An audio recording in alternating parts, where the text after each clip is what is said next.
we rolling? Oh, we are? Oh, okay, right, okay. All right. We back in the building. I'm with my main man, Alex. Yes, I'm here today. We're at the Beconomy. My name is Alex Fazel, and I'm the Chief Partnership Officer at Swissborg. Anyways, man, hey, look, it's been a hot minute. It's been a long time, and I know you've been doing a lot of great stuff with Swissborg. So you're not a new person over here. But anyways, we're here in this place, and you've been through the bulls and bears, right? So what's the current situation right now? Like, what's your take on all this craziness? I am very bullish, and I'll tell you why. I'm going to go against the general opinion. And I love controversy, right? Because controversy is awesome. We need it. A lot of people are looking at the next bull cycle relative to amount of days post Bitcoin halving, which I think is such a silly metric to look at because there's only been 2 real trends. So the data is very, very limited, and it will not happen based on a specific amount of days after a halving. That doesn't make any sense at all. However, I do think that the bull run will happen in the next 12 months. I am very, very bullish. I think that right now, given the global debt, given the problem with interest rates, given the geopolitical problems, the new US presidentials, and all these combined, the only resort that we have from countries not going default, including the major countries of the world, is to print money.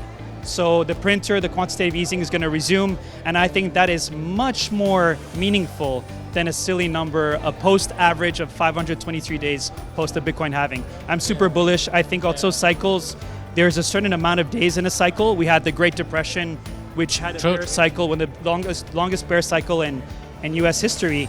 And there's amount of days that tend to react. And a lot of the money, you got to realize right now, most of the money in the world, over $1 trillion of assets, are parked in money markets or bonds, right? Yeah, true.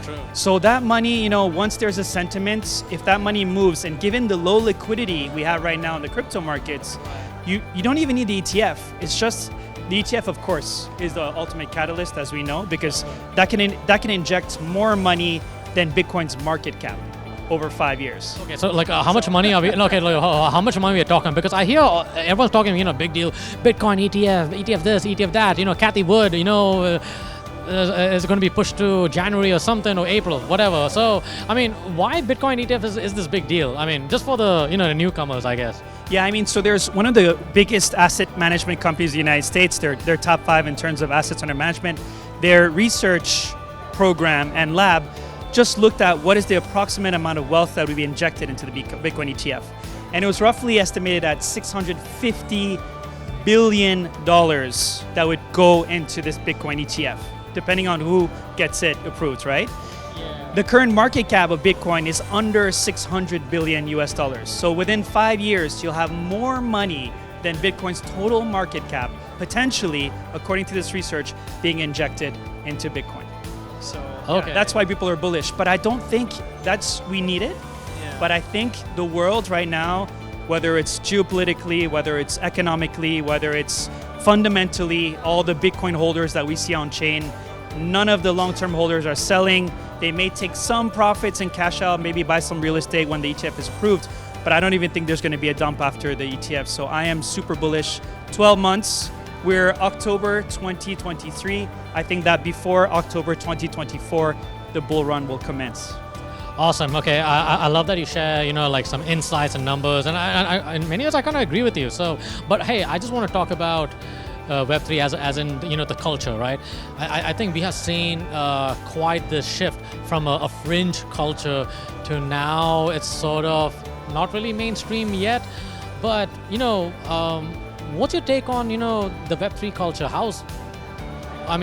What's happening, I guess, in the culture space? For me, the biggest weakness is tribalism, having these communities fighting each other where we all have the same single goal, right? The idea is to create a trustless system for whatever lacks trust. So we know that we can't trust governments with money, we can't trust central banks, so we need Bitcoin, right?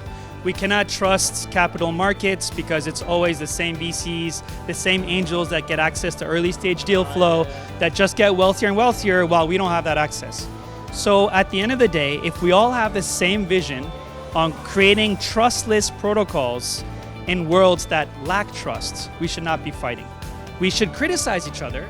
Open feedback, thoughtful feedback is critical, right? So we have to be ready to accept feedback, and we have to realize that yes, being praised makes us feel great, but quality feedback makes us become great. So everything is in the mindset, whether it's tribalism, whether it's how we communicate with each other. But before changing the world, we have to change ourselves first. Hey Alex, I gotta end this right here because this is like education on a whole nother level. So I really appreciate your candid insights on the numbers, but also the culture too. I think that's really important. So hey Alex, first of all, thank you so much for your service to the Web3 space. You bring the culture with your cool dance moves. That's true. That is very true. So anyways guys, we gotta go. So y'all be good. Y'all be safe. We'll talk to you soon. Bye for now.